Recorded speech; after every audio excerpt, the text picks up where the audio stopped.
Hello, good morning all. Welcome to this e-lecture on the topic thermodynamic and kinetic aspect of metal complexes. So, today we are going to study factors affecting the rate and mechanism of substitution reactions. So,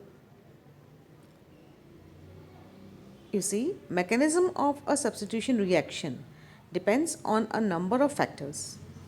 It is difficult to correlate the effect of these factors with the mechanisms in a general way because in different complexes we generally observe the combined effect of more than one factors. However, from the data available in literature, it has been possible to find out the way in which variation in a particular factor would be expected to affect the rate and mechanism. So, one very important process that has been studied for a wide range of cations is the rate at which aqua ions exchange water molecules with solvent water. These data provide a good base for tackling the questions of that what factors influence the rate of reaction of similar complexes of different metal ions. So, since complexes they are made up of metal ions and ligands, the factors can be divided into two broad categories, which are first are the factors pertaining to metals, and then the second is the factors pertaining to ligand. तो जैसा कि आप पिछले lectures में पढ़ चुके हैं कि किसी भी रिएक्शन की मैकेनिज्म जो है बहुत सारे फैक्टर्स पे निर्भर करती है ना। तो इन फैक्टर्स का जो इफ़ेक्ट है और मैकेनिज्म के बीच का जो कोई भी कोरिलेशन स्थापित करना जो है बहुत कठिन होता है, क्योंकि डिफरेंट कॉम्प्लेक्सेस में जो है एक से अधिक फैक्टर्स का कंबाइंड इफेक्ट हमें देखने को मिलता है। फिर भी लिटरेचर में जो अवेलेबल डाटा है उनकी सहायता से हम एक ऐसी मैकेनिज्म को ज्ञात करना पॉसिबल हो सकता है जिसमें कि एक विशेष फैक्टर में चेंज आने पे, वेरिएशन होने पे रिएक्शन की रेट और मैकेनिज्म जो है इट गेट्स अफेक्टेड। तो बहुत से केटायंस के लिए जो है काम में लिए जाने वाले एक सिस्टम में, जैसे किसी पर्टिकुलर मेटल आयन का जो एक्वा आयन है उसका जो एक्वा आयन और जो सॉल्वेंट वाटर है, अगर सॉल्वेंट वाटर के मध्य जो वाटर मॉलिक्यूल्स का एक्सचेंज किस रेट से होता है उसको हम ज्ञात कर सकते हैं।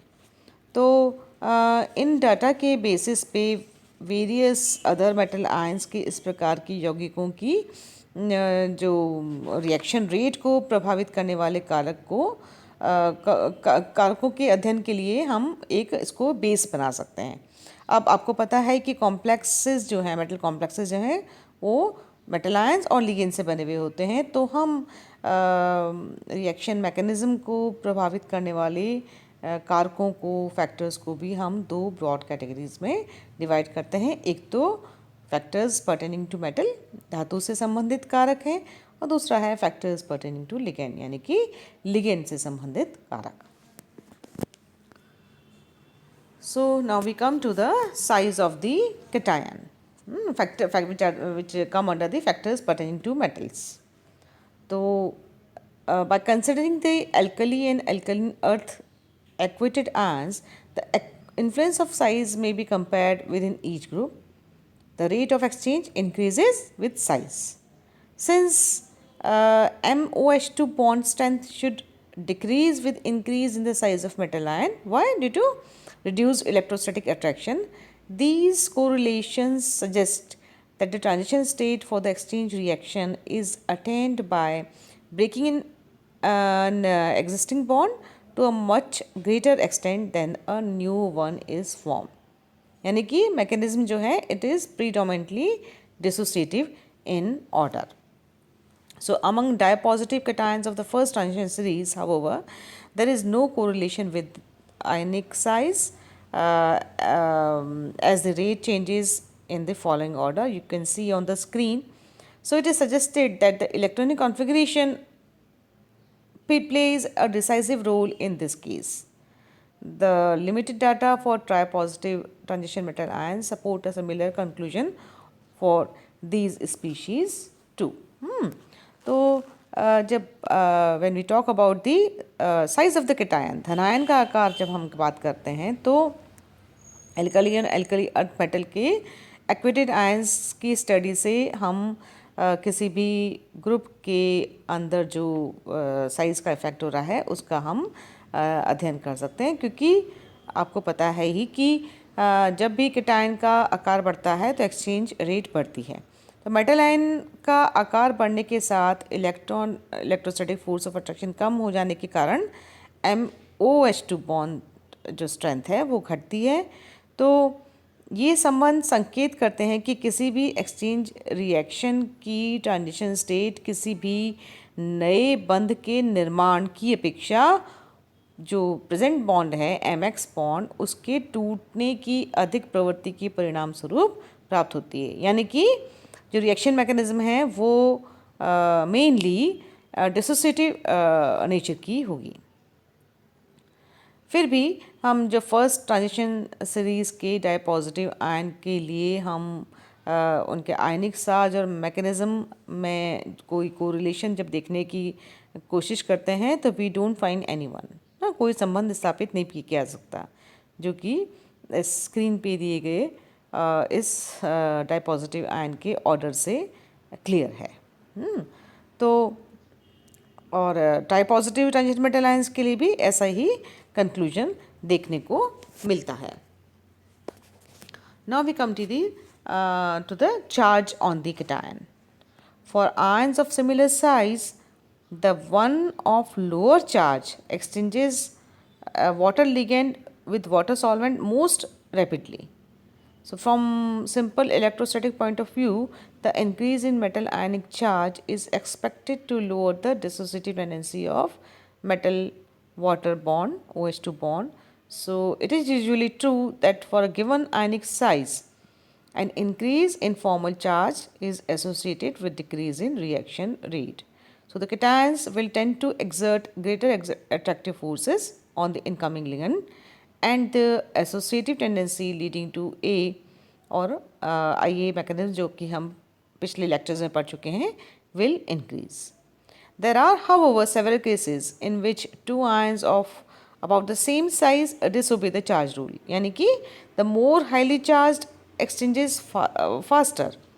So such exceptions are thought to be due to difference in the coordination number, but this is also not quite certain. तो एक से जब आकार के केटायंस के लिए की हम बात करते हैं तो इन केटायंस के लिए जो है वो लोएस्ट चार्ज वाला जो एक्वेटेड आयन है और वाटर मॉलिक्यूल्स जो हैं वो आपस में अत्यधिक तेज़ी के साथ वाटर मॉलिक्यूल्स का एक्सचेंज करते हैं। तो इलेक्ट्रोस्टैटिक फोर्स ऑफ अट्रैक्शन के बेसिस पे यह अनुमान लगा सकते हैं कि मेटल आयन जो है मेटल आयन चार्ज में जब इंक्रीज़ होगा, वृद्धि होगी, तो MOH2 बॉन्ड के डिसोसिएटिव नेचर में कमी आएगी। तो जनरली समान आकार के आयनों पर आवेश जब बढ़ता है तो उस दिशा में जो बंध टूटने की प्रवृत्ति घटती है। साथ ही आवेश बढ़ने के साथ में जो आने वाला लिगेंड है और मेटल आयन के मध्य आकर्षण बल बढ़ता है, उससे एसोसिएटिव नेचर को बढ़ावा मिलता है आइए मैकेनिज्म को। फिर भी ऐसे कई उदाहरण देखने को मिलते हैं जिसमें कि लगभग समान आकार के दो आयन जो हैं आवेश के इस रूल को डिसोबे करते हैं, यानी कि ज़्यादा चार्ज वाला जो आयन है वो अपेक्षाकृत अधिक तेज़ी से एक्सचेंज करता है। तो इस प्रकार के एक्सेप्शंस को मेटल की कोऑर्डिनेशन नंबर में वृद्धि हो जाने के आधार पर समझाया जा सकता है। फिर भी इस संबंध में हम निश्चित तौर पे कुछ तथ्य के आधार पे नहीं इसको बता सकते।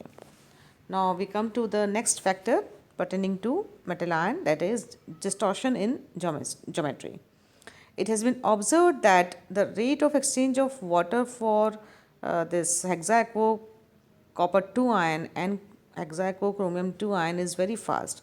So this has been attributed to the fact that coordination polyhedron in these complexes is not regular. Rather, two bonds are very much longer and weaker than the other four. So, by way of these, the rate of exchange is increased on account of the dissociative tendency of the bond. यानी कि इन cases में D और I D mechanism dissociative interchange mechanism is favoured. So यह देखा जाता है कि जब हम hexa aquo copper 2 and hexa aquo chromium 2 ion के कॉम्प्लेक्स आयन के लिए जब इनकी रेट ऑफ एक्सचेंज देखते हैं तो they are found to be very high. तो कारण यह है कि इन सारे मेटल कॉम्प्लेक्स आयंस में जो कोऑर्डिनेशन पॉलीहेड्रॉन है वो एक रेगुलर ऑक्टाहेड्रॉन नहीं होता, क्योंकि चार में से दो बंध जो हैं, चार बंध की अपेक्षा दो बंध ज़्यादा लंबे और वीक होते हैं. तो जो है डिसोसिएटिव नेचर के बंध के डिसोसिएटिव नेचर के कारण जो है एक्सचेंज रेट्स बढ़ जाती हैं. तो ऐसी अवस्था में ID mechanism dissociative interchange mechanism को बढ़ावा मिलता है. Now we come to the electronic configuration. So it is found that the labile complexes are either outer orbital complexes or the inner orbital type with at least one vacant lower d orbital. So the complexes of metals having d0, d1 and d2 configurations are labile complexes, whereas inner orbital complexes having d3, d4, d5 and d6 configurations are inert. Right? तो यह पाया जाता है कि जो labile complexes हैं वो या तो आउटर ऑर्बिटल कॉम्प्लेक्सेस होते हैं या इनर ऑर्बिटल कॉम्प्लेक्सेस होते हैं, इनमें कम से कम एक डी ऑर्बिटल रिक्त उपलब्ध रहता है.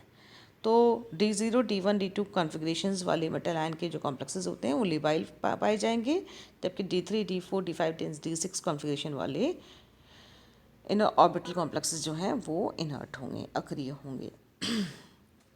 सो what are labile complexes? Labile complexes जो हैं कौन हैं? जैसे कि आपका D0 कॉन्फ़िगरेशन में third B group in +3 state, fourth B group in +4 state ना, एंड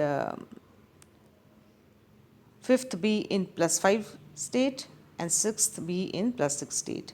यानी कि क्या क्या हो गए, कौन से आयंस हो गए?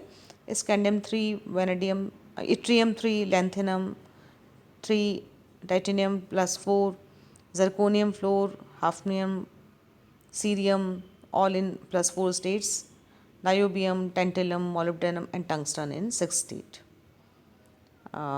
Molybdenum and tungsten both in 6 + 6 state. And when we come to D1 configuration, so we have titanium 3, vanadium 4, molybdenum 5, tungsten 5 and rhenium 6.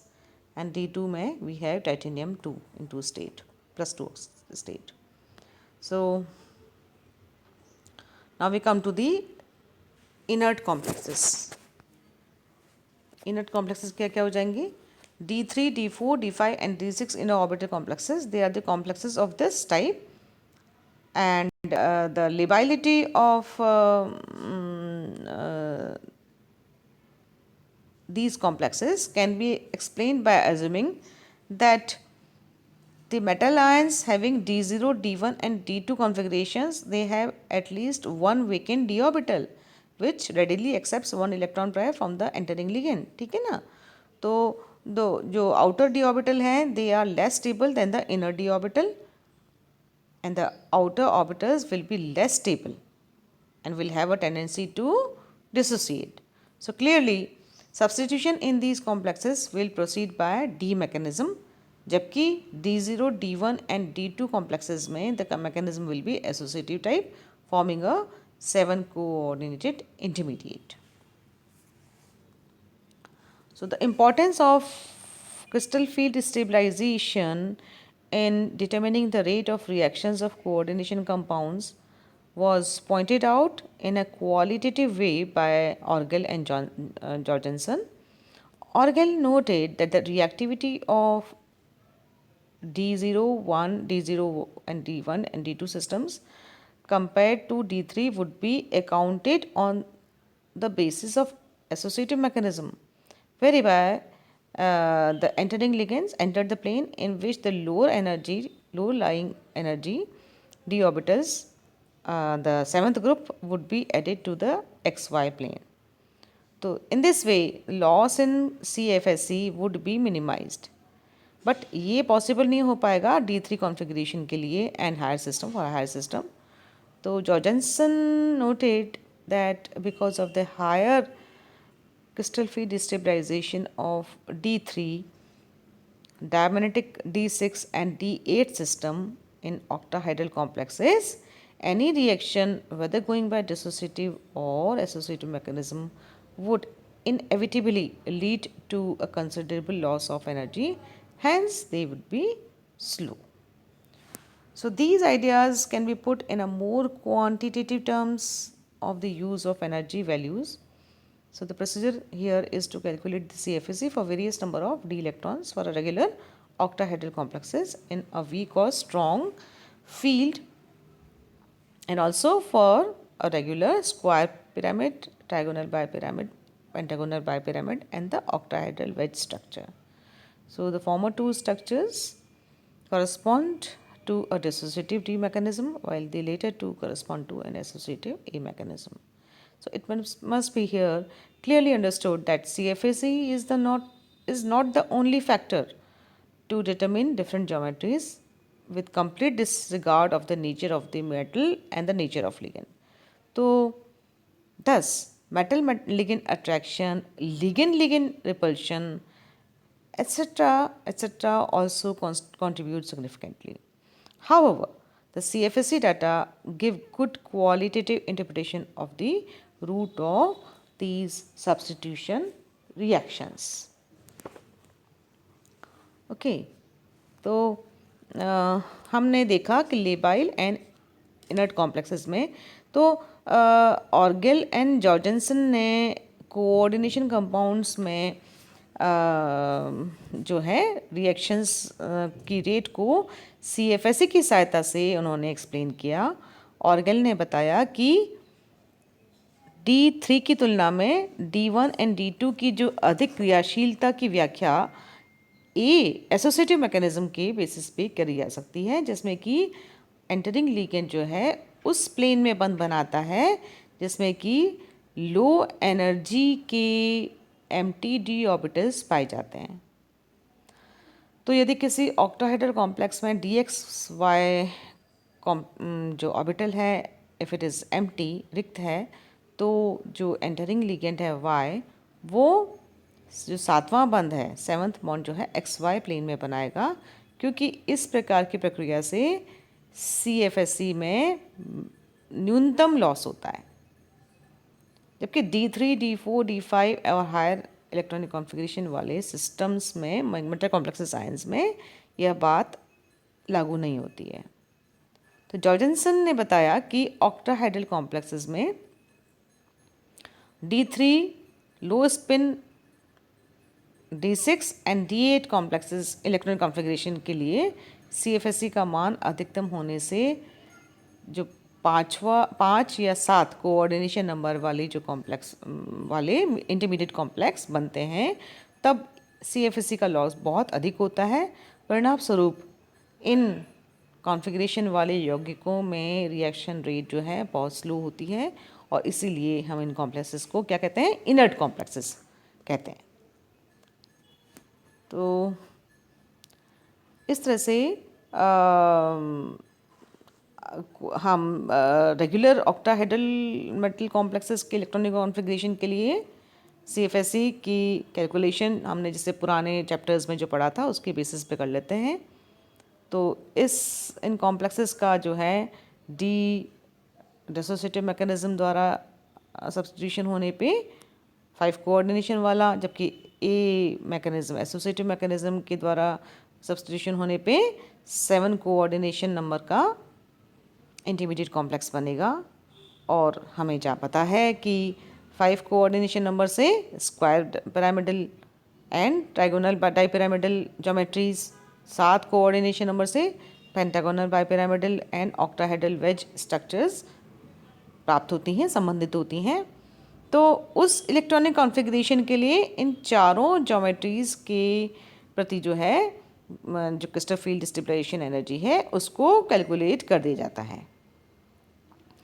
तो अगर ऑक्टाहेड्रल कॉम्प्लेक्स की तुलना में इंटरमीडिएट कॉम्प्लेक्सेस बने हुए इंटरमीडिएट कॉम्प्लेक्स के लिए अधिक अगर CFSE निकलेगी तो कॉम्प्लेक्स क्या होगा, लेबाइल होगा, और विपरीत होने पे कॉम्प्लेक्सेस की प्रवृत्ति जो है वो क्या पाई जाएगी, इनर्ट, अक्रिय पाई जाएगी, है ना।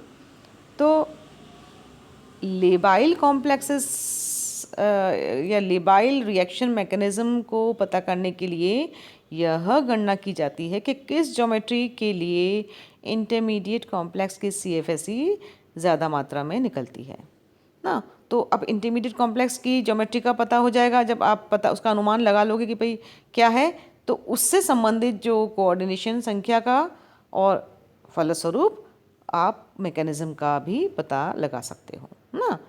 जब मैं बताया आपको D2 कॉन्फ़िगरेशन के लिए, जैसे कि octahedral pentagonal bipyramidal, square pyramidal and trigonal bipyramidal geometries की जो CFSE के मान होते हैं क्या क्या होते हैं, -8 DQ, -10.56 DQ, -9.14 DQ और -5.44 DQ होते हैं। तो D2 कॉन्फ़िगरेशन वाले मेटल कॉम्प्लेक्सेस का जो सब्स्टिट्यूशन है वो पेंटागोनल बाइपिरामिडल कॉम्प्लेक्स ज्योमेट्री वाले इंटरमीडिएट कॉम्प्लेक्स के माध्यम से एसोसिएटिव मैकेनिज्म के द्वारा होगा, क्योंकि इन सभी चारों संरचनाओं में इसी संरचना के निर्माण में सर्वाधिक ऊर्जा प्राप्ति होती है ना। कितना 10.56 में से आप 8 घटाएंगे तो 2.50 D कॉन्फ़िगरेशन निकलता है। ठीक है, तो अब यहाँ पे it must be noted that different geometries के डिटर्मिनेशन में CFSE को ही हम एकमात्र कारक नहीं मान सकते। यहाँ पे मेटल और लिगेंड का नेचर का भी एक सिग्निफिकेंट रोल होता है ना। सो इस प्रकार से हम metal ligand attraction, ligand repulsion और एक्सेट्रा डिफरेंट काइंड ऑफ जो फैक्टर्स हैं उनका भी इसमें महत्वपूर्ण योगदान होता है। फिर भी CFSE मान की सहायता से हम सब्स्टिट्यूशन रिएक्शन के reaction rates and reaction mechanism को अच्छी तरह से उनका क्या क्वालिटेटिव एक्सप्लेनेशन है उसको हम एक्सप्लेन कर सकते हैं।